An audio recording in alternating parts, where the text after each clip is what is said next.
საუდის არაბეთი დაპირისპირებულია ირანთან და იემენთან, ხოლო პაკისტანი ინდოეთთან და ავღანეთთან. აქედან კი ინდოეთის მიმართულება ყველაზე რთული და საინტერესოა. მაშინ როცა ინდოეთი და პაკისტანი ერთმანეთს ქაშმირის რეგიონში უპირისპირდებიან, საუდის არაბეთი ინდოეთის ერთ-ერთ მნიშვნელოვან პარტნიორად რჩება. ინდოეთს საუდის სამეფოდან ნავთობის 18%-ზე მეტი შემოაქვს და ის მისი მეოთხე უმსხვილესი სავაჭრო პარტნიორია.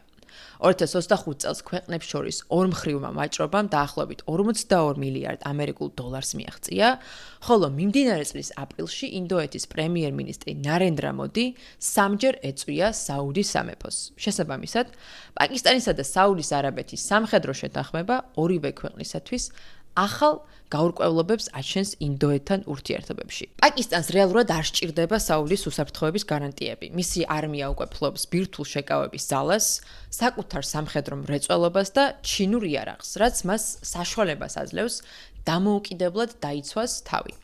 მაგრამ საუდის არაბეთთან პარტნიორობით ის შეძლებს მომარაგების ჯაჭვის ლოჯისტიკისა და ეკონომიკური სისტემის გაძლიერებას, განსაკუთრებით სანქციების ფონზე. პაკისტანს უკვე შეუძლია თავისი იარაღის არსენალი და სამხედრო მრეწველობა გაზარდოს იმაზე მეტად, ვიდრე მისი ეკონომიკა მისცემდა საშუალებას. ეს კი ისლამაბადს მისცემს ომის წარმოების ისეთ შესაძლებლობას, როგორიც აქამდე არასდროს ჰქონია, რაც ინდოეთისათვის დამატებითი შემაკავებელი ფაქტორია. ეს შეთანხმება არანაკლებ ღირებულია საუდის არაბეთისთვისაც. ერიადი სულ უფრო აღშფოთებული იყო ისრაელის სამხედრო კამპანიით ღაზას სექტორში.